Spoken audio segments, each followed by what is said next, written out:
Good evening all my dear students. In the last class we have discussed up to effective nuclear charge, which is the actual nuclear charge experienced by the electron present in the outermost shell. ठीक है ना. हमने ये भी देखा था कि s orbital की शील्डिंग सबसे ज़्यादा होती, p की उससे कम, d की उससे कम और f की सबसे कम होती है, और लेफ्ट टू राइट जाने पर पीरियोडिक टेबल में z इफेक्टिव की वैल्यू बढ़ती है और डाउन द ग्रुप हम लोग ऑलमोस्ट उसे कांस्टेंट लेके चलते हैं ना. So the properties which are related in the today's class will based upon effective nuclear charge. उसकी अब हमें जरूरत पड़ने वाली. तो अब हम लोग अगली है ना जो प्रॉपर्टी डिस्कस करने जा रहे हैं, that is our atomic radius.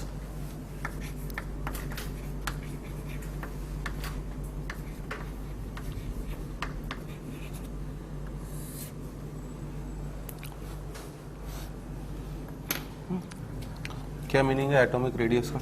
मुझे पता है कि एटम के दो पार्ट होते हैं, फर्स्ट न्यूक्लियर पार्ट और दूसरा कौन सा, extra nuclear part. Nuclear part में प्रोटॉन और क्या प्रेजेंट होते हैं, न्यूट्रॉन, और इलेक्ट्रॉन्स क्या करते हैं उसके चारों तरफ क्लोज सर्कुलर ऑर्बिट्स में चक्कर लगाते हैं. ठीक है. तो इस तरह से काफी सारी शेल्स होती हैं, पहली, दूसरी, तीसरी, है ना. अगर आप नंबर वाइज बोलोगे तो इट इज 1 2 3, ठीक है ना. और शेल वाइज बोलोगे तो पता होगा इसको capital K shell, capital L shell, capital M shell, capital N shell, कुछ भी बोल सकते हैं. तो अब अगर मुझे एटम की रेडियस निकालनी है तो basically it is the distance from the nucleus to the outermost shell. इनके बीच की जो डिस्टेंस होगी, इस डिस्टेंस को आप एटम की क्या बोलोगे, हमारा रेडियस, है ना. बट ये कॉन्सेप्चुअली डेफिनेशन है भैया कि रेडियस निकालनी है तो न्यूक्लियस से लेके क्या करो, आउटरमोस्ट ऑर्बिट के बीच की डिस्टेंस ले लो. But actually it is not possible to calculate atomic radius exactly.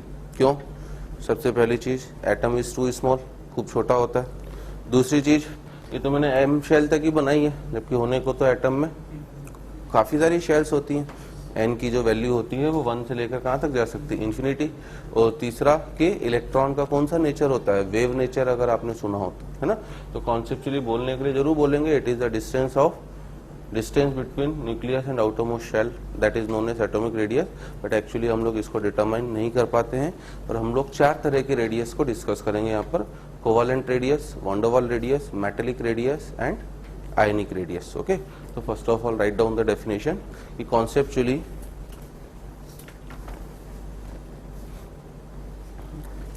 Conceptually atomic radius is defined as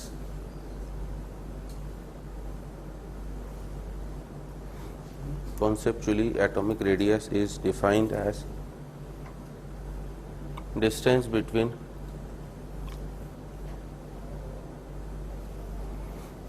atomic radius is defined as distance between nucleus and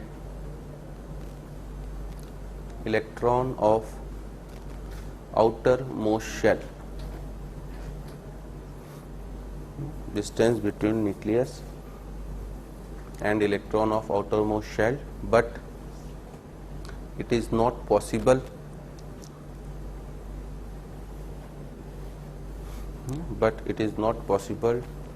to determine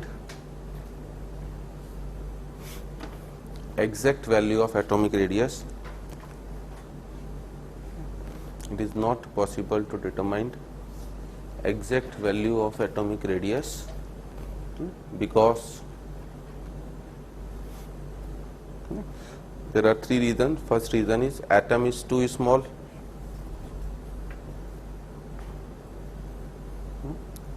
First reason is atom is too small, काफी छोटा होता है. Second, atom does not have well defined boundary. Atom does not have well defined boundary. Okay. Bracket में आप बोल सकते हो क्यों नहीं वेल डिफाइंड बाउंड्री उसकी, because of variable valence shell, है ना. वैलेंस शेल तो कितनी भी हो सकती है, मतलब ये जो शेल है मैं आगे क्या कर सकता हूँ, काफी बढ़ा सकता हूँ. And third we can say wave nature of electron. So third we can say wave nature of electron.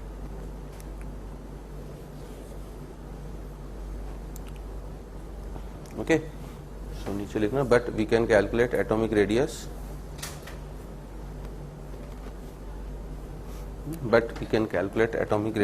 in bonded state of atom. But we can calculate atomic radius in bonded state of atom.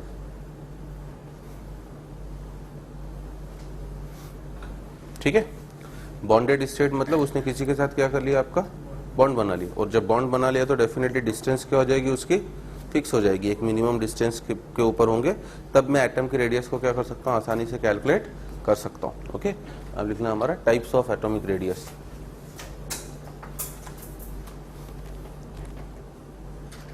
Types of atomic radius.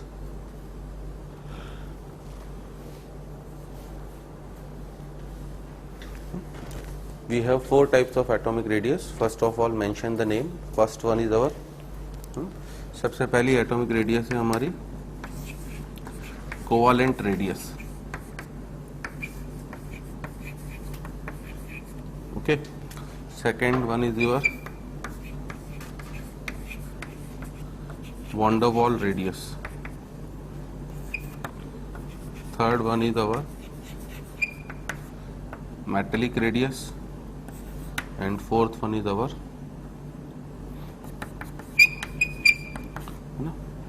Ionic radius. है ना, basically ये आप atomic radius का part नहीं हो क्योंकि ion हो गया, but still we are discussing this over here कि हमें periodic table, in fact inorganic chemistry में 4 तरह के रेडियस से काम पड़ेगा, covalent, van der Waals, metallic and ionic, है ना. एंड वन बाय वन हमें चारों को क्या करना है, डिस्कस करना. ठीक है, तो पहला अब आप हेडिंग डालना हमारा covalent radius. First we are going to discuss covalent radius.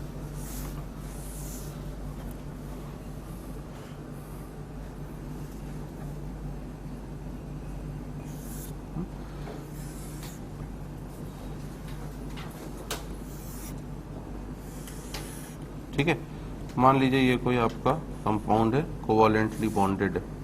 आप क्या कर सकते हो, इनके बीच की डिस्टेंस आसानी से क्या कर सकते हो, निकाल सकते हो. ठीक है ना, जो बेसिकली क्या होती है, एक तरह से बॉन्ड लेंथ ही होती है. नाम सुना होगा हमने, बॉन्ड लेंथ, है ना. हर बॉन्ड की एक क्या होती है, आपकी लेंथ होती है, उसको हम लोग क्या बोलते हैं, बॉन्ड लेंथ. ठीक है, इससे ज्यादा 2 एटम कभी भी एक दूसरे के क्लोज नहीं आ सकते, क्योंकि जब एटम एक दूसरे के क्लोज आना चालू करते हैं, मान लो ये ए एटम है, ये बी एटम है मेरा, ठीक है ना, ए और बी जब क्लोज आना चालू करते हैं तो ए के पास इलेक्ट्रॉन भी है और प्रोटॉन भी है, बी के पास भी प्रोटॉन भी है और इलेक्ट्रॉन भी है.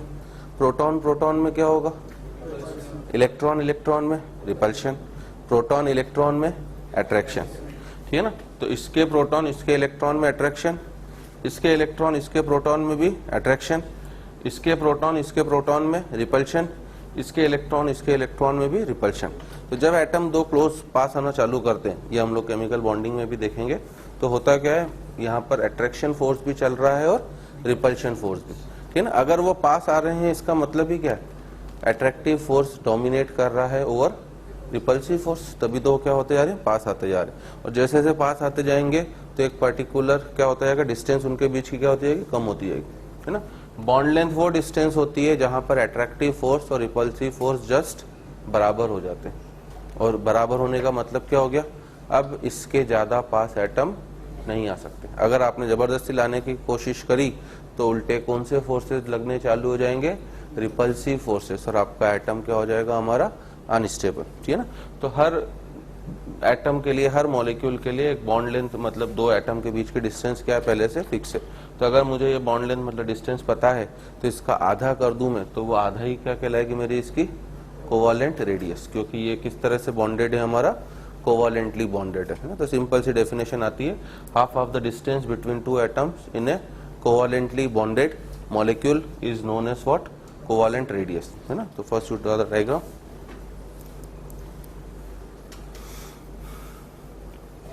और ये क्यों दिखाया है मैंने, क्योंकि हमें पता है कि कोवालेंट बॉन्ड किससे बनता है, ओवरलैपिंग से. तो ये दोनों ओवरलैप कर गए. कोवालेंट रेडियस की हमारी डेफिनेशन है, half of the distance,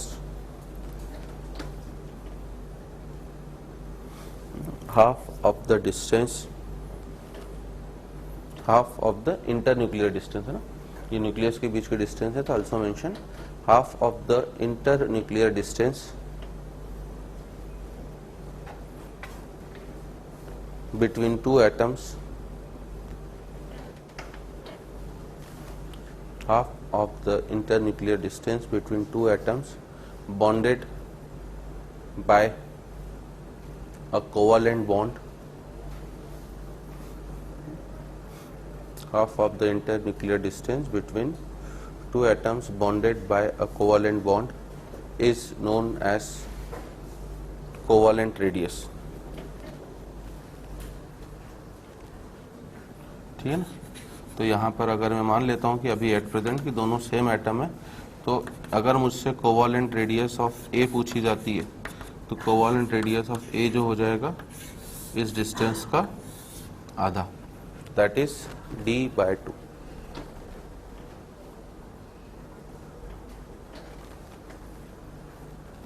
ठीक है, अब हमें जो जरूरत पड़ती है यहाँ पर वो है सिंगल बॉन्ड कोवालेंट रेडियस, जिसे हम लोग बोलते हैं SBCR, है ना, सिंगल बॉन्ड कोवालेंट रेडियस. ठीक है, and this we will define for two categories. First one is homoatomic. What is the meaning of homoatomic? जिसमें दोनों एटम्स क्या होंगे, आपके सेम होंगे, है ना. सेकेंड वन इज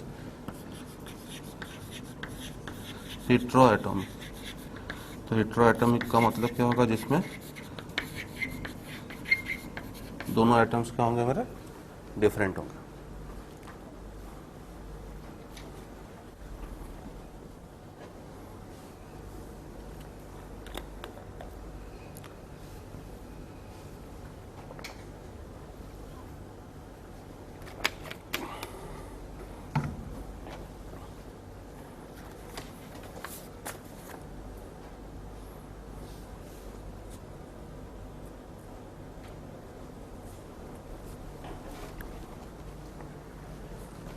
ठीक है, तो अब अगर हम लोग फर्स्ट केस आते हैं हमारा होमोएटॉमिक मॉलिक्यूल.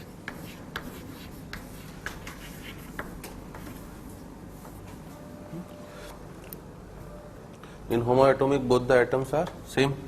मान लीजिए ये पहला वाला भी ए है मेरा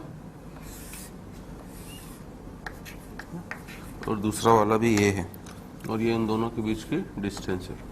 तो अगर मुझे, है ना, कोवालेंट रेडियस ऑफ ए निकालनी होगी तो इट इज सिंपली इन दोनों के बीच की distance, that is distance between A and A by 2, और ए और ए के बीच की डिस्टेंस मतलब उसकी बॉन्ड लेंथ बाय 2, है ना. मुझे पता है सबकी बॉन्ड लेंथ फिक्स है, F2 की बॉन्ड लेंथ फिक्स है, Cl2 की, क्लोरीन की, ब्रोमीन की. तो अगर आपको बॉन्ड लेंथ पता है, उस बॉन्ड लेंथ का क्या कर दो, आप अपना आधा कर दो, that will be your covalent radius in case of homoatomic molecule.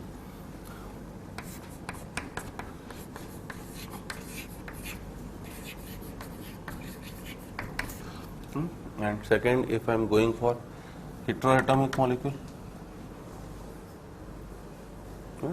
so again there will be two cases. Case 1,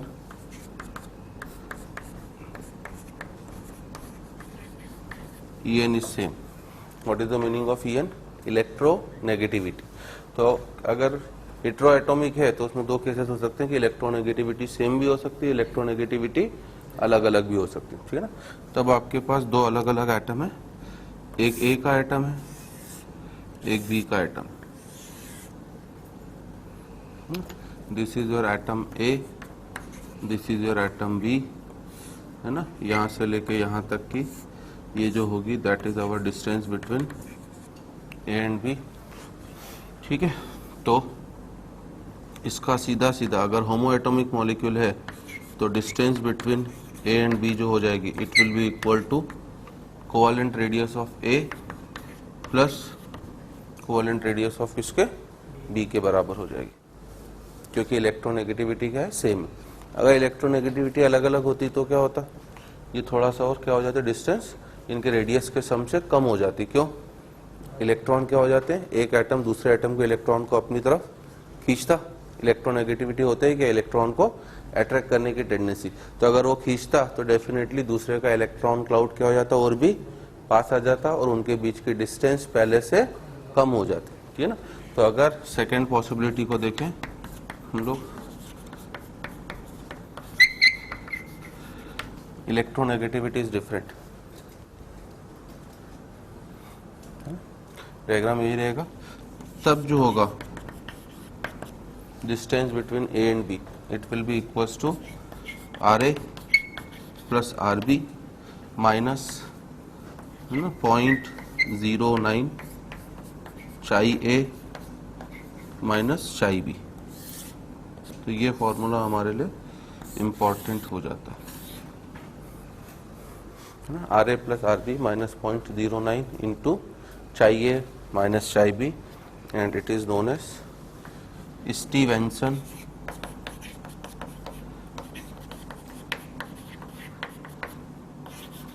and Shoemaker equation। तो इफ इलेक्ट्रोनेगेटिविटी इज डिफरेंट, तो मैंने अभी बोला कि एटम्स क्या होंगे, उल्टे एक दूसरे के पास पास आ जाएंगे, क्योंकि एक एटम उल्टे दूसरे के इलेक्ट्रॉन क्लाउड को क्या करेगा, खींच लेगा। तो इसलिए यहाँ पर आपकी टर्म एक माइनस के साथ आ जा रही, तो it will minus 0.09 into chi A minus chi B. इस इक्वेशन को हम लोग स्टीवेंसन एंड शोमेकर इक्वेशन कहते हैं, जहाँ पर what is the meaning of chi A and chi B. तो chi A and chi B are electronegativity of A and B.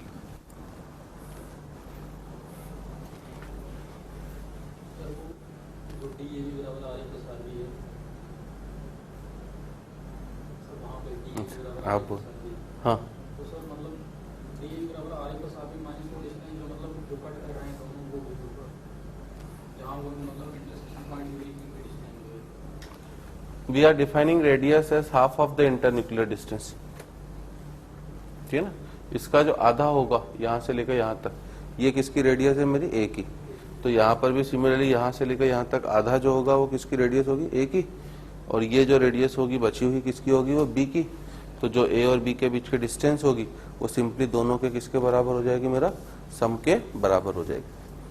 समझे मेरी बात, ओके। तो ये इक्वेशन आपसे कभी है ना, अब ये दिस इज इनऑर्गेनिक केमिस्ट्री, तो न्यूमेरिकल्स तो आते नहीं, बट ये छोटे सा जैसे इसके ऊपर न्यूमेरिकल क्वेश्चन दे सकता है कि अगर ए की रेडियस इतनी, बी की रेडियस इतनी, इलेक्ट्रोनेगेटिविटी इतनी है, तो बताइए यहाँ पर दोनों के बीच की डिस्टेंस कितनी होगी। तो केवल वैल्यू पुट करने वाले हमारे इस टाइप के क्वेश्चन आ सकते हैं। So that is our first radius, that is कौन सी, कोवेलेंट रेडियस, ओके।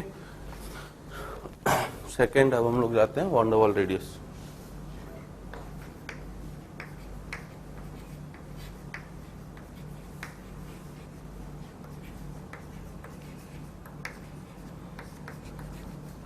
VR।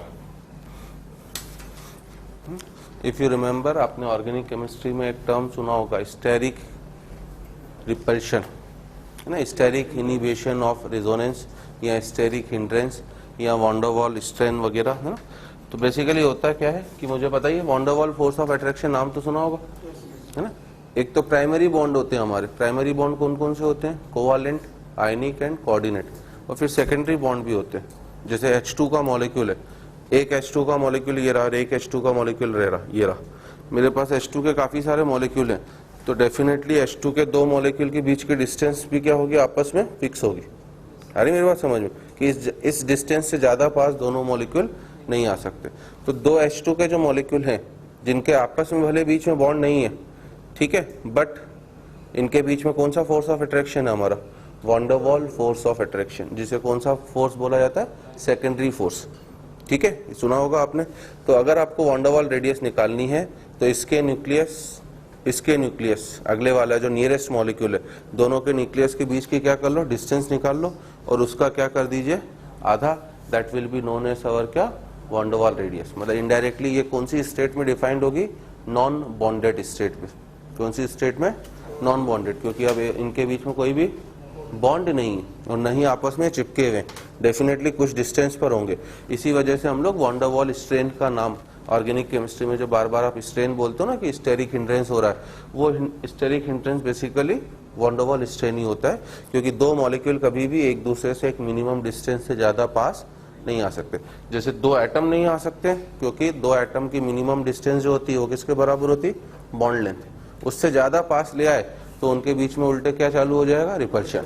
वैसे ही दो मॉलिक्यूल को भी आप उनकी वॉन डर वाल डिस्टेंस से ज्यादा पास कभी भी नहीं ला सकते हो। इस चक्कर में ही अगर ऑर्गेनिक के टर्म से समझाऊं तो किसी एक एटम को क्या करना पड़ता है? अपना प्लेन छोड़ना पड़ता है, क्योंकि प्लेन स्टेरिक इनिबिशन में होता है क्या बेटा? कोई एटम अपना प्लेन छोड़ के दूसरे प्लेन में चले जाता है, और जैसे ही प्लेन छोड़ेगा तो डेफिनेटली डिस्टेंस क्या हो जाएगी? आपकी बढ़ जाएगी, ठीक है ना। एक इस प्लेन में हो गया मान लो, और एक वर्टिकल प्लेन में गया, तो पहले जो पास पास थे एक ने प्लेन छोड़ दिया तो ऑटोमेटिकली दोनों के बीच की डिस्टेंस क्या हो गई? बढ़ गई।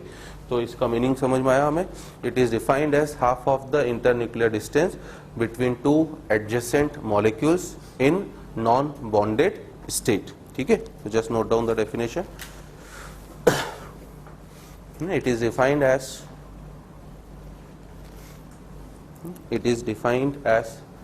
half of the internuclear distance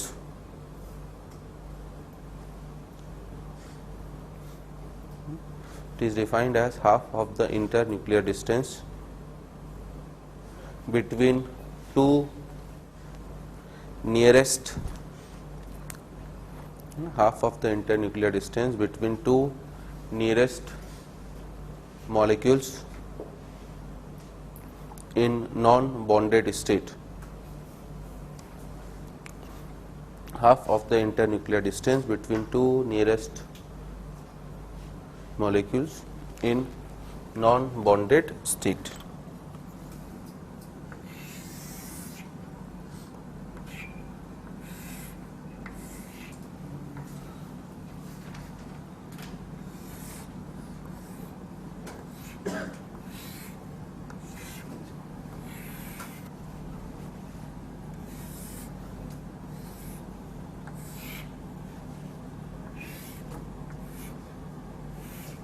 ठीक है, सपोज करो मेरा कोई ए और बी मॉलिक्यूल है, तो ये ए बी, ये बी ए, वापस ये ए बी, ठीक है ना।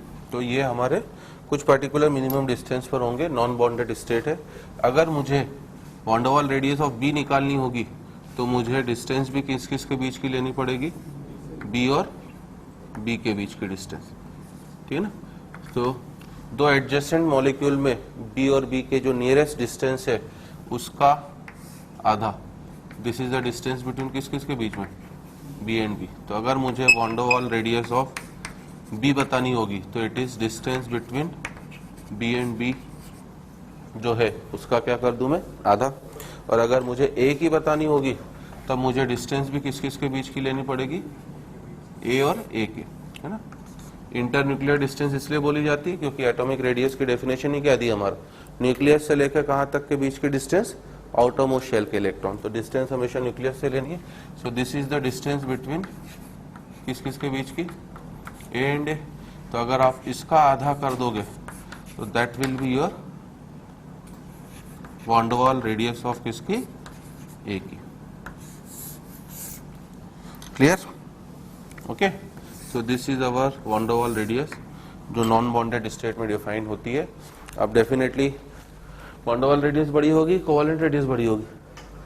वॉन डर वाल रेडियस बड़ी होगी, क्योंकि इसमें तो उल्टे क्या हो रहा है? ओवरलैपिंग हो रहा है। दो एटम जो थे उल्टे थोड़ा जकड़ गए, तो जकड़ने से क्या हो चुके हैं? पास पास। और इसमें तो टच भी नहीं हो रहे, आपस में क्या एक दूसरे से दूर दूर है, ठीक है ना। तो वॉन डर वाल रेडियस हमेशा क्या होती है आपकी? बड़ी होती है। किससे?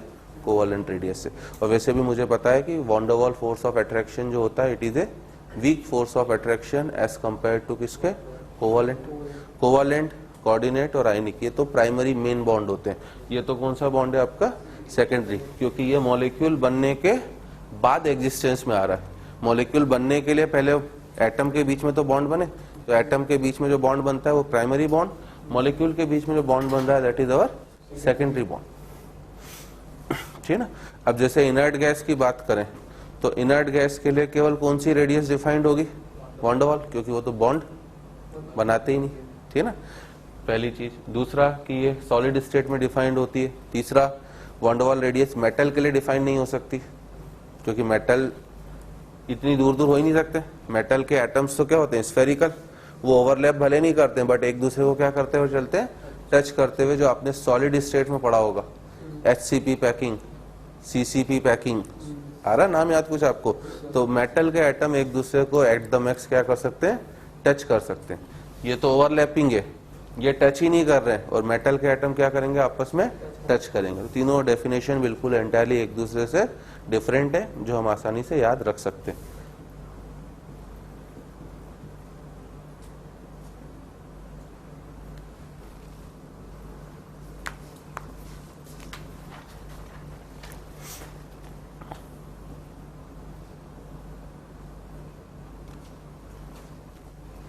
ओके, तो नीचे नोट बना के लिख लेना ये जो पॉइंट्स अभी मैंने बताया।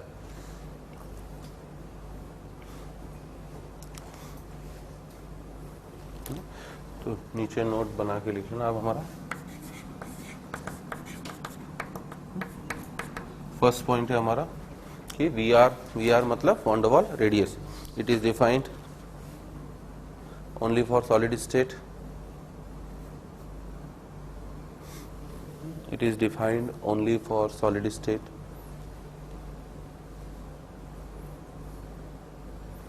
Okay, second है ना, VR is not applicable for metals. I have given you reason for all. Metal के लिए ये एप्लीकेबल नहीं हो सकती। VR is not applicable for metals, है ना, क्यों नहीं हो सकती? क्योंकि मेटल तो एक दूसरे को क्या करेंगे, हमेशा टच करते हुए रहते हैं, ठीक है ना। थर्ड हम लोग बोल सकते हैं for inert gases, for inert gases only van der Waals radius is defined. For inert gases only van der Waals radius is defined, ठीक है। और लास्ट पॉइंट बोल सकते हैं हम लोग, है ना, van der Waals radius is greater than, van der Waals radius is greater than covalent radius, है ना, बिकॉज, है ना, because van der Waals force of attraction is weaker than covalent bond.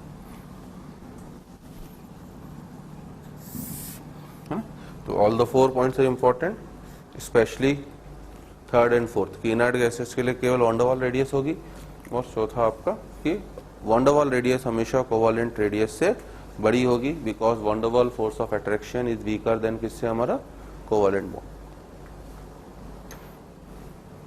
Okay, so now third we are coming for metallic radius, है ना। अब metallic radius जो होती है बेसिकली आपका सॉलिड स्टेट में कंप्लीट चैप्टर ही होता है। In solid state we will discuss for, अगर आपको आइडिया हो, है ना, जो रिपीटर स्टूडेंट हो हमारे, ओके। इन सॉलिड स्टेट हम लोग डिस्कस करते हैं कौन से सॉलिड्स को, there are 2 types of solids, amorphous solid and crystalline solid, है ना। तो in solid state we will majorly discuss for amorphous solid, ये सॉरी क्रिस्टलाइन सॉलिड। ये चौक है जैसे, ये कौन सा सॉलिड है, एमॉर्फस, इसकी शेप फिक्स नहीं, मैं जिस शेप में चाहूँ उस शेप में डाल सकता हूँ। ये तो इस शेप में इसलिए डाला गया है कि हाथ वाथ में पकड़ने में क्या होती है, आसानी होती, otherwise it is the solid form of किसका, कैल्शियम कार्बोनेट। आप बड़ी टेस्ट ट्यूब वाले फॉर्म में भी रखोगे इसको तो बड़ी मोटी चौक हो जाएगी, अब इतनी मोटी चौक में पकड़ के लिख नहीं पाऊंगा, इस वजह से एक आइडियल साइज हमने बना दी। ये एमॉर्फस सॉलिड है। प्लास्टिक एमॉर्फस सॉलिड, किसी भी शेप में डाल दो, है ना। Glass amorphous solid, rubber amorphous solid, solid तो हैं बट एमॉर्फस हैं, जिनकी शेप ज्योमेट्री वगैरह फिक्स नहीं होती। बट अगर मैंने NaCl को ले लिया तो फिक्स है शेप। हर Na के आसपास कितने क्लोराइड होते हैं, 6, सुना होगा आपने, एक, है ना। अगर ये Na है तो एक लेफ्ट में, एक राइट में, एक ऊपर, एक नीचे, एक आगे, एक पीछे। हर क्लोराइड के पास भी कितने होते हैं, 6। आप पूरे दुनिया भर के किसी भी कोने से आप NaCl का क्रिस्टल उठा लाओ, हर क्रिस्टल में आपको यही शेप मिलेगी, ठीक है ना। और अगर आप बाहर कहीं घूमने गए हों या आपके सपने हो बाहर घूमने के, तो उसके लिए जेई पहले क्लियर कर लो अपना, है ना।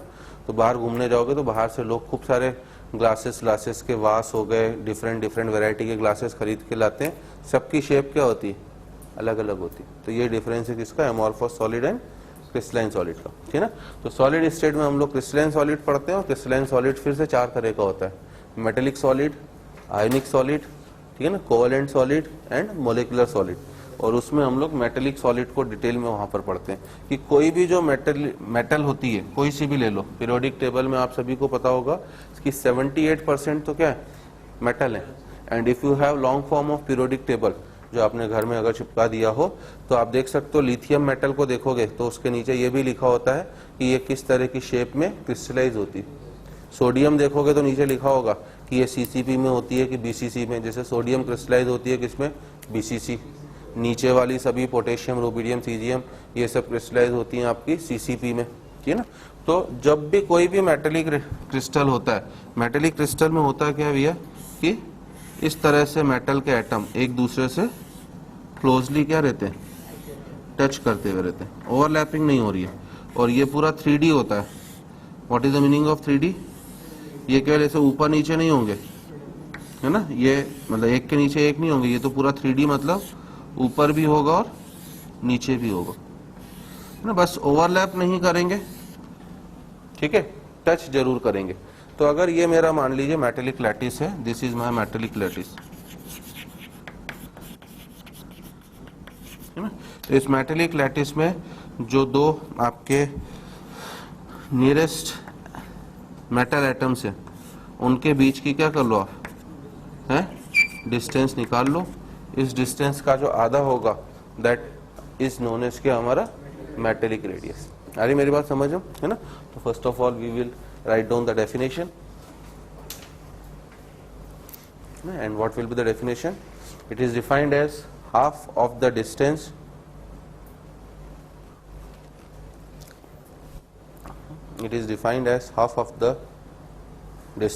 between two nearest atoms, half of the distance between, है ना। जब भी हाफ ऑफ द डिस्टेंस बोला जाता है तो बेसिकली ये इंटरन्यूक्लियर डिस्टेंस ही होता है ना। अब मैंने डिस्टेंस बोल दिया तो इंटरन्यूक्लियर है, it should be understood.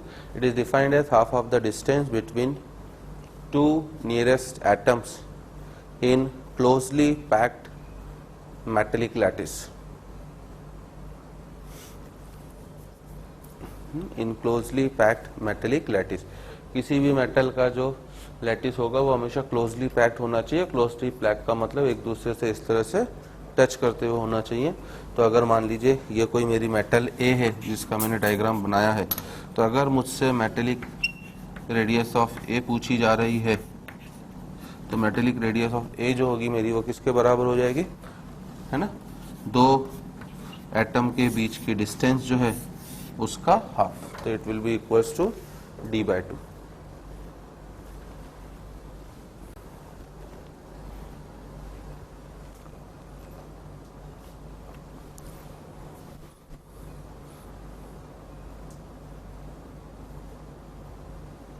Okay, so we have all 3 types of radius. तीनों के डायग्राम आपके सामने है, अब कंप्लीट। सबसे छोटी रेडियस कौन सी होगी इन सभी में मेरी, कोवेलेंट, है ना, क्योंकि ओवरलैप हो चुकी है, एटम घुस चुके हैं अंदर। और सबसे बड़ी रेडियस कौन सी होगी, वॉन डर वाल। और मेटेलिक क्या होगी, बीच में। तो अगर मुझसे कंपैरिजन बोलता है तो I have a comparison, R covalent is less than R metallic and it is less than R van der Waal.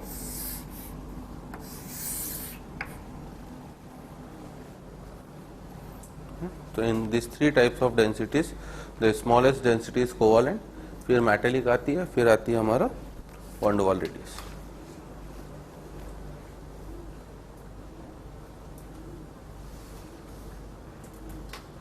Okay, so we have learned all 3 types of radius.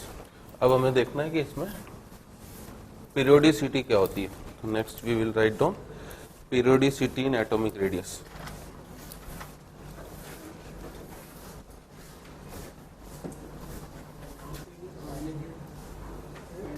Ionic इसके बात करें, है? पहले इसको देख लें पीरियोडिसिटी को।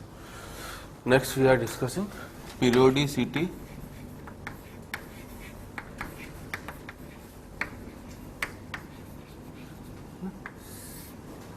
मैंने बोला ही तो हम लोग अभी किसको डिस्कस कर रहे थे, एटॉमिक रेडियस, और वो कौन सी रेडियस है, आयनिक। तो ये तीनों एटम की रेडियस है। तो पहले हम लोग एटॉमिक रेडियस की पीरियोडिसिटी को देखते हैं, है ना। पीरियोडिसिटी का मतलब क्या होता है कि क्या ट्रेंड है, घटती है कि बढ़ती है। तो पीरियोडिसिटी में हमें हमेशा दो चीजें देखनी होती हैं, है ना। पहला अलोंग क्या आपका पीरियड, ठीक है ना।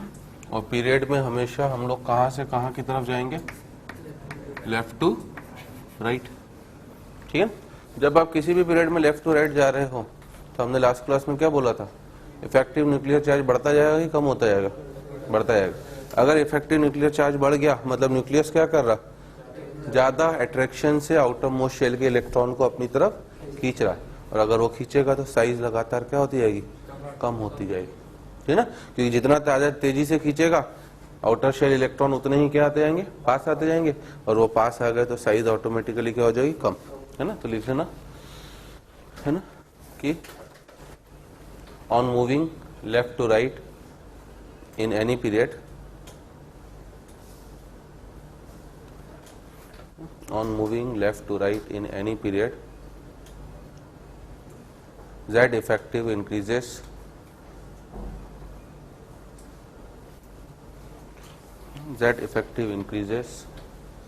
due to which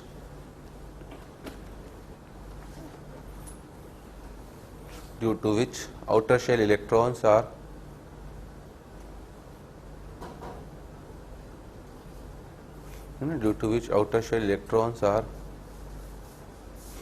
pulled towards nucleus, due to which outer shell electrons are pulled towards nucleus and hence size decreases. Okay, तो इन नट शेल हम लोग ये लिखते हैं कि अलॉन्ग पीरियड जाने पर left to right Z effective बढ़ रहा है और जेड इफेक्टिव के बढ़ने की वजह से साइज क्या होती जा रही है, हमारी कम होती जाएगी, है ना। तो पीरियोडिक टेबल में पीरियड के अलॉन्ग हमेशा आपकी साइज कम होगी। सेकंड मुझे देखना है अलॉन्ग ग्रुप। तो हर प्रॉपर्टी को पहले हमें अंडरस्टैंड करना है कि होती क्या है, फिर उनके ट्रेंड देखने हैं और फिर उनके एक्सेप्शन, क्योंकि एक्सेप्शन वाला पार्ट जेई में ज्यादा पूछा था। अब जब आप ग्रुप में जाओगे तो हमने बोला था ग्रुप में हमेशा कहां से कहां के लिए बात करी जाती है, T to B. T to B मतलब टॉप टू बॉटम, नीचे जाएंगे, है ना। जब आप टॉप टू बॉटम जा रहे हो तो जेड इफेक्टिव तो हमने बोला था क्या सेम रहता है, बट नंबर ऑफ शेल्स क्या हो जा रही, बढ़ती जा रही। पहला अगर सेकेंड पीरियड का है तो अगला थर्ड, फोर्थ, फिफ्थ, सिक्स। तो अगर नंबर ऑफ शेल्स बढ़ती जाएंगी तो क्या होगा, साइज हमारा लगातार बढ़ता जाएगा, क्योंकि डिस्टेंस बिटवीन न्यूक्लियस और आउटर शेल इलेक्ट्रॉन बढ़ती जाएगी, है ना। तो हम लोग एक बार पूरा एक्सप्लेनेशन लिख लेते हैं कि on moving top to bottom in any group, on moving top to bottom in any group, Z effective remains the same.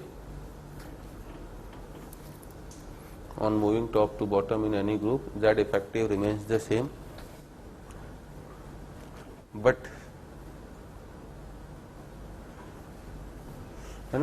number of shells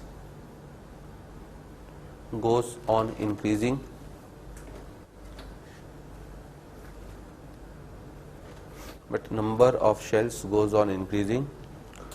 due to which distance between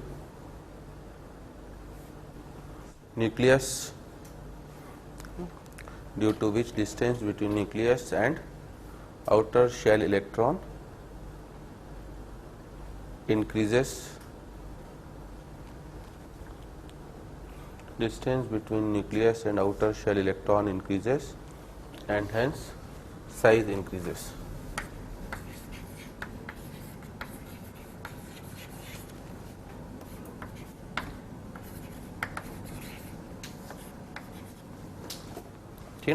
वैसे भी है ना, हमें रफ आइडिया हो गई कि हर property में ये होता है, जो इधर घट रही है तो वो नीचे बढ़ेगी, जो इधर बढ़ रही होगी तो वो नीचे घटेगी, है ना। तो हमेशा ट्रेंड आपका अपोजिट चलता है। तो अगर मैं P1 की बात करूं, है ना, P1 मतलब क्या, पीरियड 1। अब पीरियड 1 में तो दो ही एलिमेंट है, कौन कौन से, हाइड्रोजन एंड हीलियम, ठीक है ना। हमने बोला कि लेफ्ट टू राइट जाने पर क्या होगा, साइज कम होगी, तो हाइड्रोजन बड़ा होगा कि हीलियम, हाइड्रोजन, है ना। तो वहीं पर मैंने लास्ट क्लास में बोला था ना कि हमसे बड़ा दानी कोई नहीं, ठीक है ना, ड्यू टू वॉन डर वाल। तो वही मैं भी बोल रहा हूँ ना कि हमने भले ये बोला है कि लेफ्ट टू राइट जाने पर साइज क्या होगी आपकी, डिक्रीज होगी, बट ये भी बोला है कि इनर्ट गैसेस के लिए केवल कौन सी रेडियस डिफाइंड होगी, वॉन डर वाल। और ये भी बोल दिया कि वॉन डर वाल सबसे बड़ी होती। तो किसी भी पीरियड में अगर आपसे बोला जाए सबसे बड़ा एलिमेंट हमेशा कौन सा होगा, इनर्ट गैस का ही होगा। अरे मेरी बात समझ। अब जैसे P2 की बात करूं तो P2 के लिए क्या बोलोगे, P2 मतलब कौन कौन से element, lithium, beryllium, boron, carbon, nitrogen, oxygen, fluorine and neon. तो अगर नॉर्मल ट्रेंड देखूं तो साइज क्या होती है मेरी, कम। लिथियम बड़ा होगा किससे, बेरिलियम, बेरिलियम बोरॉन से, बोरॉन कार्बन से, कार्बन नाइट्रोजन से, नाइट्रोजन ऑक्सीजन से, ऑक्सीजन फ्लोरीन से, ठीक है ना। ये तो नॉर्मल ट्रेंड है, बट नियॉन सबसे बड़ा होगा। तो ये हमें ध्यान रखना है कि किसी भी रेस्पेक्टिव पीरियड में सबसे बड़ा एलिमेंट हमेशा कौन, सबसे बड़ी रेडियस साइज किसकी, या साइज सबसे बड़ी किसकी होगी, हमेशा इनर्ट गैस, क्योंकि इनर्ट गैसेस के लिए कौन सी रेडियस डिफाइंड होती है, वॉन डर वाल। तो इसलिए नियॉन इनमें क्या होगा, सबसे पहले आएगा। अरे मेरी बात समझो, चाहे आप P3 की बात करो तो ये P2 है, P3 उसमें भी यही होगा, आर्गन सबसे बड़ा, और बाकी जो ट्रेंड है ना, सोडियम, फिर magnesium, aluminium, silicon, phosphorus, sulphur and chlorine, ठीक है ना। अगर आप ग्रुप में जा रहे हो G1 तो ग्रुप का तो कुछ है ही नहीं, नीचे जाने पर साइज लगातार क्या होगी मेरी, बढ़ती जाएगी। तो फर्स्ट ग्रुप की अगर बात करूं, लिथियम की साइज छोटी होगी सोडियम से, सोडियम की साइज छोटी पोटेशियम, रुबीडियम एंड सीरियम। अब होने को तो फर्स्ट पीरियड में कितने एलिमेंट होते हैं, टोटल 7, एक हाइड्रोजन भी होता है, नीचे फ्रेंशियम। बट हम लोग कॉमनली अब जब G1 बोलेंगे तो केवल किनको कंसीडर करेंगे, 5 को। क्यों, हाइड्रोजन इसका पार्ट है नहीं, वो तो एम्बिग्विटी की वजह से बढ़ा हुआ है, और फ्रेंशियम हम लोग लेते नहीं है क्योंकि रेडियो एक्टिव एलिमेंट होता है, ठीक है ना। तो हम लोग 5 की बात करेंगे। ऐसे अगर मैं G2 की बात करूं तो G2 में क्या होगा आपका, है ना, beryllium less than, magnesium less than, calcium less than, strontium less than, barium, ठीक है ना। तो इस तरह के क्वेश्चन पीरियोडिक टेबल में कॉमनली आते ही हैं कि कौन बड़ा है कौन छोटा है। तो पीरियड में बोलेगा तो इस तरह से जजमेंट करोगे, ग्रुप में बोलोगे तो डाउन द ग्रुप लगातार बढ़ाते जाइएगा। बस पीरियड में एक एक्सेप्शन आ जाएगा कि इनर्ट गैस अपने रेस्पेक्टिव पीरियड में सबसे बड़ा ही होती हैं, क्योंकि उनके लिए डिफाइंड होती है कौन सी, वॉन डर वाल रेडियस।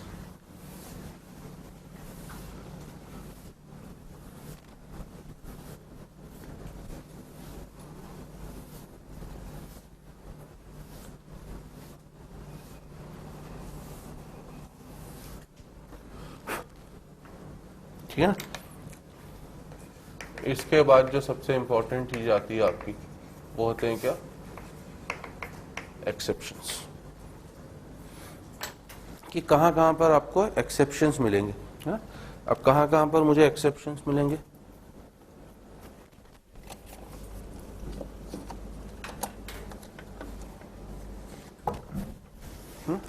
सबसे पहला एक्सेप्शन आपको मिलता है डी ब्लॉक में।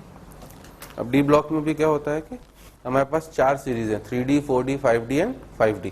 3D, 4D, 5D and 6D। 6D वाली सीरीज तो अभी क्या इनकम्प्लीट है, हम उसकी बात ही नहीं करते हैं। बचती हैं 3, 3D, 4D, 5D की बात करते हैं, है ना, ग्रुप्स के लिए। पीरियड में केवल एक ही सीरीज इंपॉर्टेंट है, कौन सी, 3D सीरीज। तो हम लोग डी ब्लॉक में ज्यादातर बात केवल 3D सीरीज की करते हैं, और ये जनरल ट्रेंड लागू सबके ऊपर ही होगा, 4D के लिए भी एज वेल एज 5D। अगर मैं 3D के एलिमेंट लिखूं, कौन कौन से होते हैं, scandium, titanium, vanadium, chromium, manganese, Fe, cobalt, nickel, है ना, cobalt, nickel, copper and zinc. ठीक है, एटॉमिक नंबर कहाँ से कहाँ तक जाता है आपका 21, 22, 23, 24, 25, 26, 27, 28, 29 एंड 30। ठीक है, अब अगर आप इनका इलेक्ट्रॉनिक कॉन्फ़िगरेशन देखोगे, नॉर्मल ट्रेंड के एक्सेप्शन क्यों आ रहा है? हमने बोला था कि लेफ्ट टू राइट जाने पर साइज क्या होनी चाहिए मेरी, कम होनी चाहिए due to increase in effective nuclear charge. But इधर देखो स्कैंडियम, तो इसका कॉन्फ़िगरेशन क्या होता है, इसमें डी में कितने इलेक्ट्रॉन आते हैं, केवल एक, 3d1, ये 3d2 है ना। आर्गन तक 18 तो भरे हुए, अगले 2 इलेक्ट्रॉन 4s में जाते हैं, तो 18 और 2 20, 21 था तो एक डी में आएगा, 22 था तो 2 डी में आएंगे। वैनेडियम में डी में कितने आएंगे, 3। D4 होता ही नहीं क्योंकि क्रोमियम का एक्सेप्शनल कॉन्फ़िगरेशन होता है, सीधे 3d3 के बाद क्रोमियम में कितने हो जाते हैं, 3d5। ठीक है ना, मैंगनीज में भी 3d5, फिर 3d6, 3d7, 3d8, कॉपर में सीधे 3d10 है ना। कॉपर और क्रोमियम के एक्सेप्शनल कॉन्फ़िगरेशन होते हैं, तो हमसे इस तरह से भी क्वेश्चन पूछ सकता है कि D3D सीरीज में D में कौन कौन से कॉन्फ़िगरेशन पॉसिबल नहीं है। तो एक तो D4 नहीं आता है, D4 की जगह उल्टे D5 2 बार आ जाता है। सिमिलरली D9 भी नहीं आता है, तो D9 की जगह D10 2 बार आ जाता है।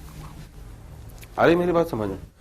अब यहाँ पे देखिए है ना, क्या होता है कि शुरुआत में तो जब आप इधर से इधर की तरफ जा रहे हो तो Z इफेक्टिव की वैल्यू क्या होती जा रही, लगातार बढ़ती जा रही।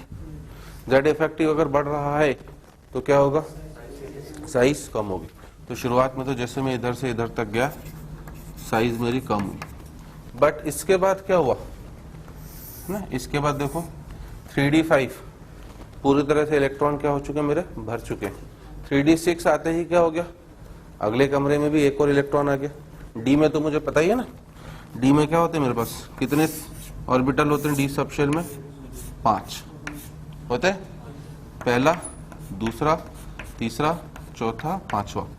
5 तक तो सब कुछ ठीक था, साइज लगातार कम होती जाएगी, परंतु जैसे ही छठा इलेक्ट्रॉन आया, ठीक है, छठा इलेक्ट्रॉन आते ही इनके बीच में यहाँ पर क्या चालू हो गया, इलेक्ट्रॉन का रिपल्शन, समझे। और ये रिपल्शन क्या करेगा, उल्टे साइज को बढ़ाने की कोशिश करेगा। एक फैक्टर है साइज को क्या करने की कोशिश कर रहा है, घटाने की, दूसरा फैक्टर साइज को बढ़ाने की। तो अगले 4 एलिमेंट के लिए है ना, क्रोमियम, मैंगनीज, Fe, कोबाल्ट, इनके लिए क्या हो जाता है हमारा, नियर अबाउट दोनों के इफेक्ट क्या हो जाते हैं आपके, सेम हो जाते हैं। और अगर ये सेम हो गए तो साइज नियर अबाउट क्या हो जाती है हमारा, सेम। तो शुरुआत में तो Z इफेक्टिव डोमिनेट कर रहा था, अगले कुछ एलिमेंट्स के लिए Z इफेक्टिव और इलेक्ट्रॉन रिपल्शन ऑलमोस्ट क्या हो जा रहा है हमारा, सेम हो जा रहा है। और लास्ट वाले केसेस में जब 3d10 आ जा रहे हैं तब क्या हो रहा है, 3d10 आते ही क्या हो जा रहा है हमारा, 3d10 में उल्टे इलेक्ट्रॉन का रिपल्शन Z इफेक्टिव को क्या कर देगा, डोमिनेट। क्यों, हर कमरे में 2-2 इलेक्ट्रॉन आ चुके हैं, तो अब रिपल्शन क्या हो चुका है, काफी बढ़ चुका है ना। तो जेई वाला ज्यादा स्ट्रेस हमेशा देगा कहां पर, एक्सेप्शन वाली चीजों पर। सबसे पहला हमें डी ब्लॉक के लिए याद रखना है कि एक नॉर्मल ट्रेंड नहीं होता है कि लगातार घटते जा रहे हैं। शुरू में घटता है, फिर कुछ एलिमेंट्स के लिए कांस्टेंट, और फिर आखिरी में जाकर बढ़ता है। तो शुरुआत में साइज डिक्रीज होती है, बीच में साइज ऑलमोस्ट सेम हो जाती है, और आखिरी में जाके फिर साइज क्या होती है, उल्टे बढ़ती है।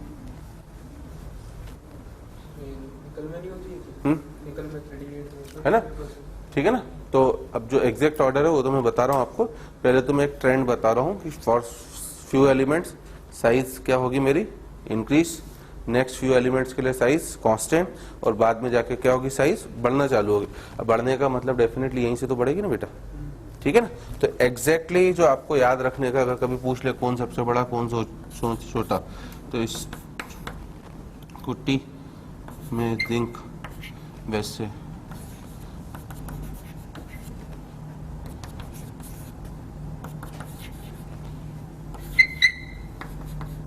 सबसे बड़ा एलिमेंट पूछेगा तो कौन सा होगा, स्कैंडियम। सबसे छोटा पूछेगा तो उल्टे निकिल हो जाएगा, क्योंकि बाद में तो 2 में जाके उल्टे क्या हो चुकी, साइज बढ़ चुकी है। तो दिस इज द साइज का एग्जैक्ट ऑर्डर आपका,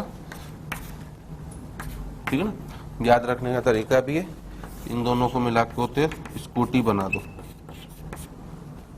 बन रहा ना स्कूटी, है ना। तो स्कूटी में अपने आप से याद रख लो जिंक, है ना। स्कूटी में जिंक वी से वैसे बराबर कोई नहीं। तो इस तरीके से आप इनको पूरा सीरीज वाइज याद रख सकते हो, कौन सबसे बड़ा कौन सबसे छोटा। स्कूटी में जिंक वैसे बराबर कोई नहीं, है ना। रीजन 2 ही है कि 2 इफेक्ट एक साथ ऑपरेट कर रहे हैं, Z effective as well as क्या हमारा इफेक्टिव न्यूक्लियर चार्ज। तो यहां तक कम होती जा रही थी, क्रोमियम तक लगातार कम हो रही थी, फिर अगले कुछ एलिमेंट्स के लिए क्या हुई, कांस्टेंट, आखिरी में जाके क्या है, बढ़ना है। बढ़ने का मतलब क्या, फिर यहां से बढ़ना चालू कर रही है, इस वजह से निकिल क्या हो चुका है, मेरा सबसे छोटा हो चुका है। तो निकिल की साइज सबसे कम हो जाती है ना। हमें एग्जैक्ट वैल्यूज नहीं याद रखनी, बस ये ट्रेंड याद रखना है कि दिस इज द ट्रेंड। और इसे हम लोग, जैसे आप लोगों ने नाम लेंथेनाइट कॉन्ट्रैक्शन सुना होगा ना, इसे कौन सा कॉन्ट्रैक्शन भी बोला जाता है, ट्रांजिशन कॉन्ट्रैक्शन।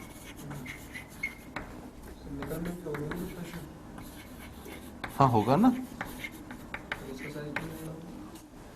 निकिल का साइज बढ़ता जा रहा है ना, बट इसके बाद क्या हो रहा है, इधर रिपल्शन क्या हो चुका मेरा, इधर दोनों फैक्टर एक दूसरे को क्या कर चुके हैं, बराबर। तो मैं कह रहा हूँ साइज लगभग क्या है आपकी, सेम है। फिर उसके बाद से इलेक्ट्रॉन इलेक्ट्रॉन रिपल्शन ने क्या कर दिया, आपका डोमिनेटिंग पावर दे दिया है, तो साइज क्या हो गई मेरी, बड़ी। तो साइज बढ़ने का मतलब उन दोनों की साइज क्या हो गई, निकिल की साइज से बड़ी हो गई। तो सबसे छोटा एलिमेंट क्या हो गया मेरी सीरीज का, निकिल हो गया। एक्सेप्शन तो आ ही गया ना, बढ़ भी रही है, कांस्टेंट भी हो रही है, फिर वापस क्या हो रही है, सॉरी शुरू में कम भी हो रही है, फिर कांस्टेंट हो रही है, फिर लगातार क्या हो रही है, आखिरी में जाके बढ़ जा रही है हमारे, ठीक है।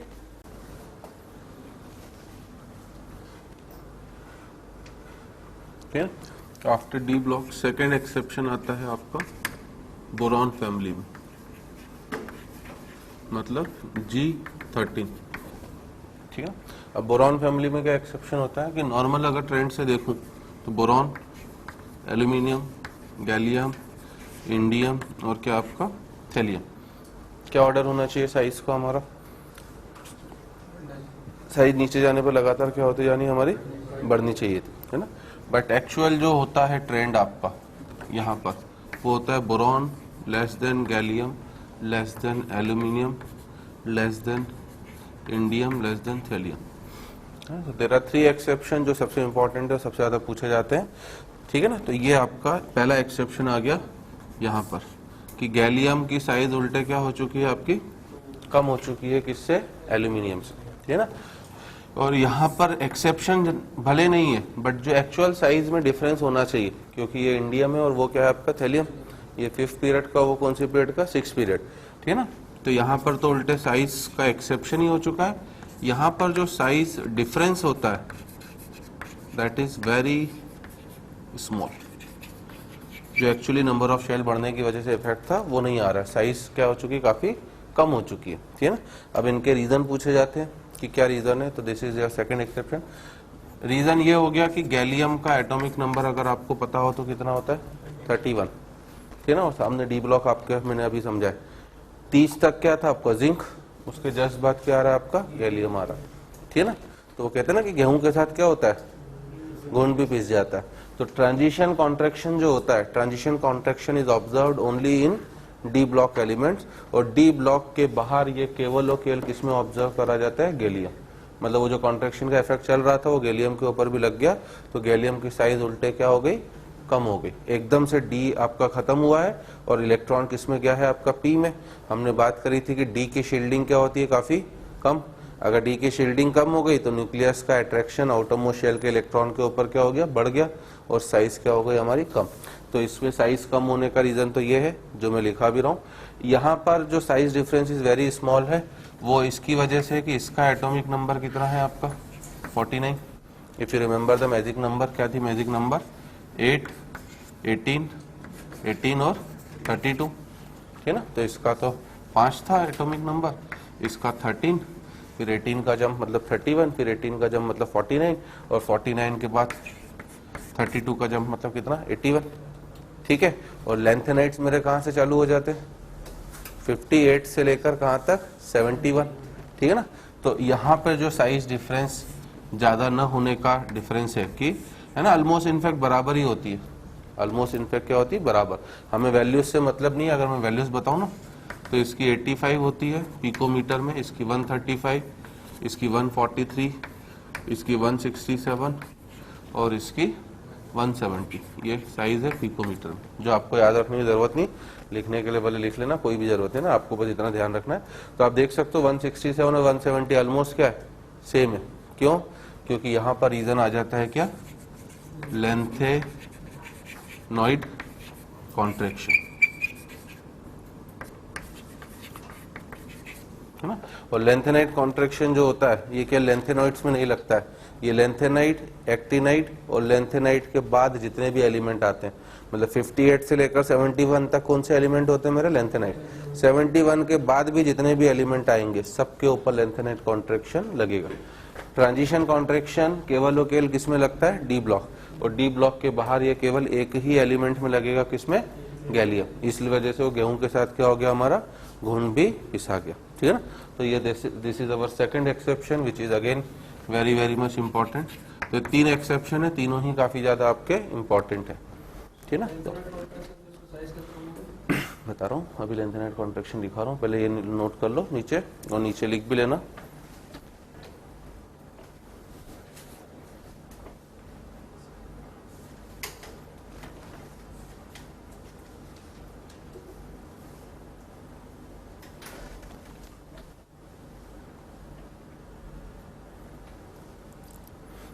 नीचे को पॉइंट, नीचे दोनों को पॉइंट बना के लिखना। पहला हमारा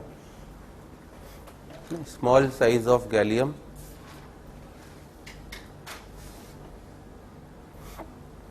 small size of gallium compared to aluminium, small size of gallium compared to aluminium is due to transition contraction. Small size of gallium compared to aluminium is due to transition contraction, ठीक है। और आगे लिखना and transition contraction is observed in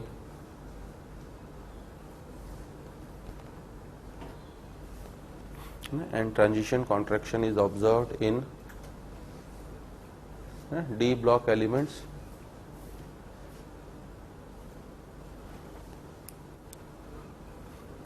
transition contraction is observed in D block elements, and after D block element it is present only in gallium.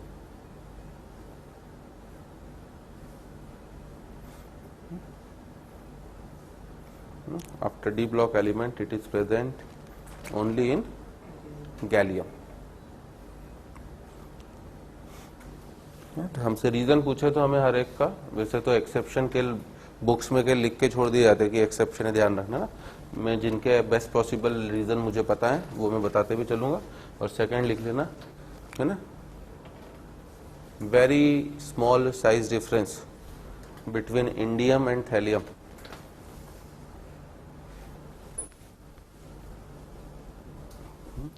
Very small size difference between indium and thallium is due to lanthanide contraction.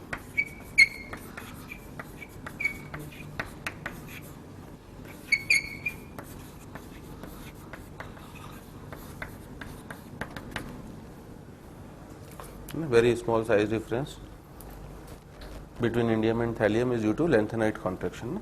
तो अब अगर मैं explain करूं कि what is the meaning of lanthanide contraction, lanthanide का मतलब क्या हो गया एफ ब्लॉक एलिमेंट, ठीक है ना। तो जैसे ही न्यूक्लियर चार्ज बढ़ेगा, मतलब न्यूक्लियर चार्ज बढ़ने का मतलब क्या, एक प्रोटॉन बढ़ा तो साथ में एक इलेक्ट्रॉन बढ़ा, ठीक है ना। प्रोटॉन तो किसके अंदर जा रहा है, न्यूक्लियस के अंदर। इलेक्ट्रॉन कौन सी शेल में जा रहा है लेंथेनाइट में, एफ सब शेल, ठीक है ना। तो प्रोटॉन जैसे ही न्यूक्लियस के अंदर गया, न्यूक्लियर चार्ज तो धड़ से क्या हो गया मेरा बड़ा, परंतु इलेक्ट्रॉन गया कौन से सबशेल में, एफ सबशेल। एफ सबशेल की शील्डिंग क्या होती है सबसे कम, क्योंकि न्यूक्लियर चार्ज बढ़ गया है, शील्डिंग कम है, तो इस न्यूक्लियर चार्ज ने आउटर मोस्ट शेल के इलेक्ट्रॉन को क्या करा, और तेजी से अपनी तरफ खींचा, और जैसे उसने अपनी तरफ खींचा तो आउटर शेल इलेक्ट्रॉन क्लाउड क्या हो गया, और पास आ गया, और पास आते ही साइज क्या हो गई, कम। इसलिए नाम में ही क्या वर्ड आ रहा है, कॉन्ट्रैक्शन, कमी। और किसकी वजह से, लेंथेनाइड। तो ये लेंथेनाइड में चालू हो जाता है क्योंकि पहली सीरीज एफ ब्लॉक की लेंथेनाइड ही है। तो लेंथेनाइड कॉन्ट्रैक्शन जो होता है, it acts in lanthanides as well as after all, मतलब all elements appearing after lanthanide. मतलब 58 के बाद के सभी एलिमेंट्स में, ये 58 का बाद का है, इसलिए इसमें भी कौन सा कॉन्ट्रैक्शन लग गया मेरा, लेंथेनाइड कॉन्ट्रैक्शन है। तो आप पहले एग्जैक्ट डेफिनेशन लिख लेना, है ना। आप 12th बोर्ड आप लोग तो पास कर चुके हैं, बट मेरा ऑनलाइन स्टूडेंट है ना, हो सकता है 11th क्यों, तो लेंथेनाइड कॉन्ट्रैक्शन की डेफिनेशन पूछ सकता है। तो हम लोग बस यही लिखेंगे कि in F block elements,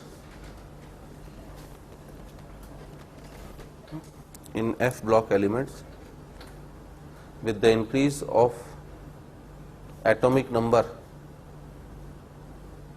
in F block elements with the increase of atomic number,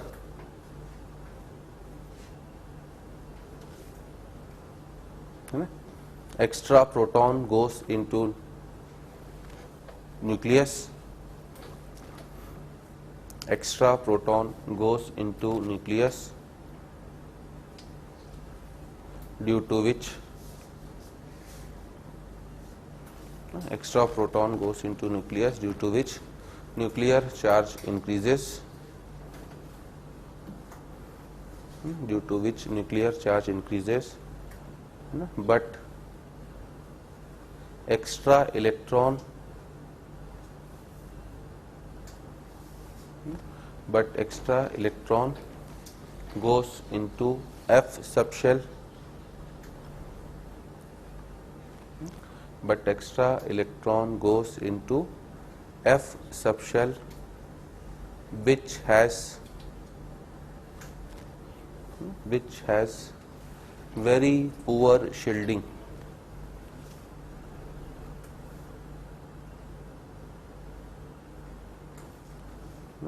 and due to increased nuclear charge, and due to increased nuclear charge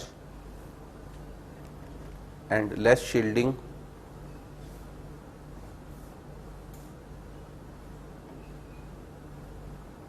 due to increased nuclear charge and less shielding, outer shell electrons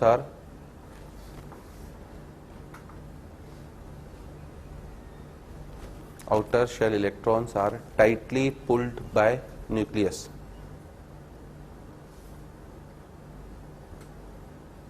Outer shell electrons are tightly pulled by nucleus, so size contracts. So size contracts, and this is known as size contracts, and this is known as lanthanoid contraction.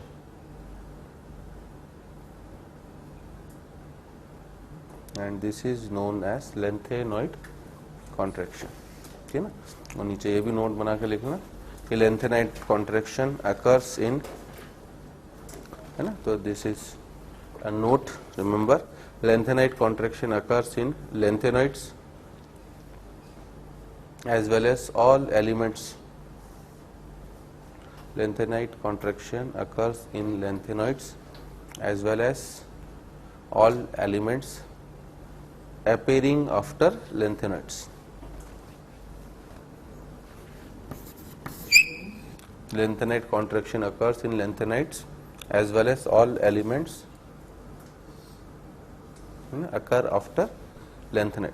Transition contraction तो क्या हो रहा है मेरा, केवल D block में, और उसके अलावा केवल कहाँ पर लग रहा है, गैलियम। और लेंथेनाइड कॉन्ट्रैक्शन लेंथेनाइड और उसके बाद आने वाले सभी एलिमेंट में ऑपरेट करेगा। ठीक है ना। तो पहला एक्सेप्शन डी ब्लॉक का था, अगला एक्सेप्शन भी डी ब्लॉक का था।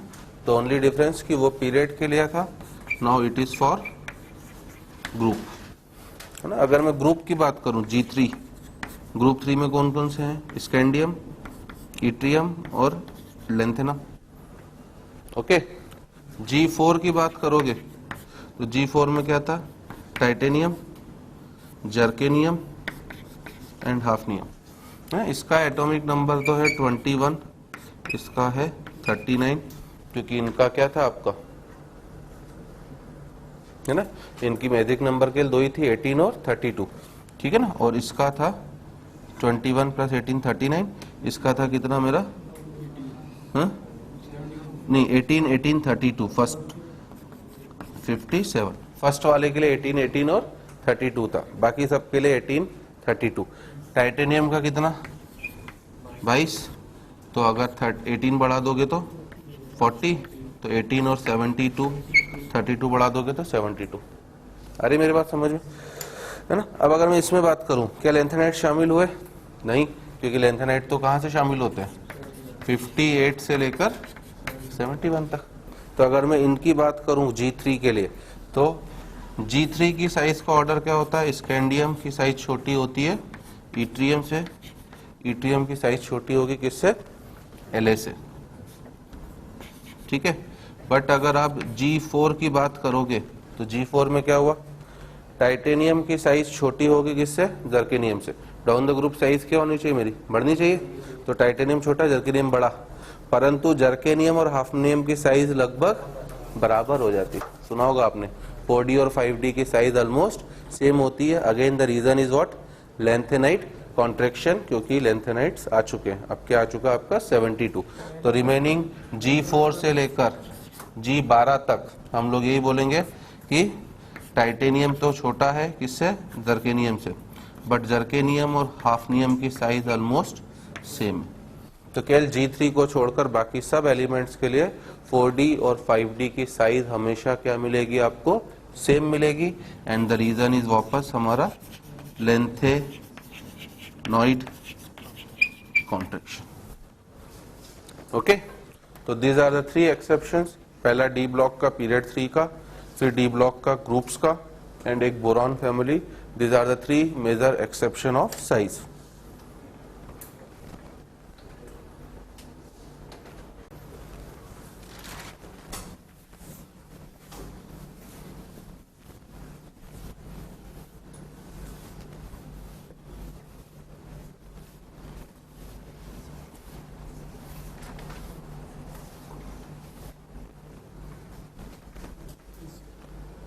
हो गया?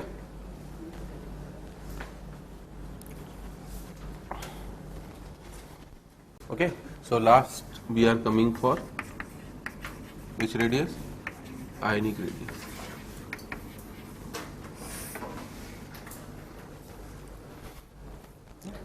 Previous 3 were atomic radius, now we are coming for which radius? Ionic radius, है ना। नाम से ये किसकी रेडियस होगी, एक आयन की। तो डिफाइन कैसे करोगे, distance between nucleus and outermost shell electron in any ion is defined as ionic radius, है ना। तो डेफिनेशन हम लोग ये बोलेंगे, distance between nucleus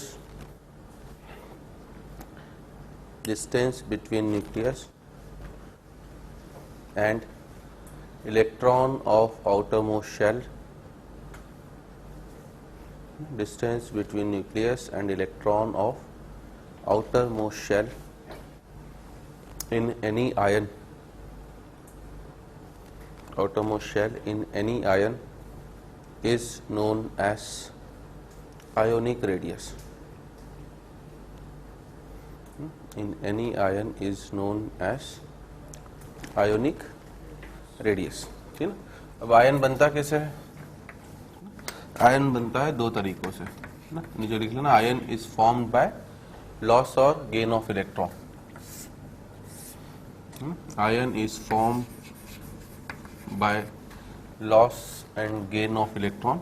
लॉस भी हो सकता है, गेन भी हो सकता है, इसलिए आयन हमारे 2 तरह के हो सकते हैं, केटायन और एनायन। केटायन मतलब जिसको क्या बोलेंगे हम लोग, formed by loss of electron. ऐसा आयन जो इलेक्ट्रॉन के लॉस से बन रहा है, मतलब M था तो M प्लस इलेक्ट्रॉन, इसलिए केटायन का मतलब ही होता है जिसके ऊपर कौन सा चार्ज आ जाए, मेरा पॉजिटिव चार्ज, है ना। एनायन का मतलब होता है जिसके ऊपर कौन सा चार्ज आएगा, नेगेटिव चार्ज, और इसका मीनिंग होता है हमारा it is form by gain of electrons. ये आपका इलेक्ट्रॉन के गेन से बन रहा है, मतलब ए कोई एलिमेंट है, इसने अगर एक इलेक्ट्रॉन गेन करा तो ए प्लस इलेक्ट्रॉन क्या बना देगा मेरा, ए माइनस, है ना। अब डिफरेंस क्या होगा कैटायन और एनायन में, पहला तो पॉजिटिव चार्ज है, दूसरा क्या है आपका negative charge. Second formed by loss of electron, वो क्या है आपका formed by gain of electron, है ना। अगला पॉइंट क्या बोल सकते हैं, देखो कैटायन के बनने में Z की वैल्यू चेंज हुई कि सेम रही। Z मतलब क्या होता है, नंबर ऑफ प्रोटॉन, ठीक है ना। तो जब कैटायन बन रहा है तो Z की वैल्यू तो क्या रही आपका, सेम ही रही, क्योंकि कैटायन ही बने या एनायन बने, दोनों ही बन रहे हैं किससे, लॉस और गेन ऑफ इलेक्ट्रॉन।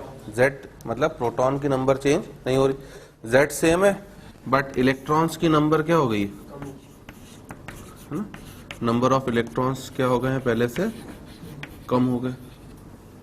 ये तो एग्री कर रहा, मान लो अगर इसके पास पहले 10 इलेक्ट्रॉन थे तो आप कितने बचेंगे, 9, क्योंकि एक इलेक्ट्रॉन लॉस हो गया। अगर पहले 10 इलेक्ट्रॉन थे इसके पास तो प्रोटॉन भी कितने थे, 10। पहले 10 प्रोटॉन 10 इलेक्ट्रॉन को खींच रहे थे, अब क्या हो गया, 10 प्रोटॉन किसको खींच रहे हैं, 9 इलेक्ट्रॉन को खींच रहे हैं, है ना।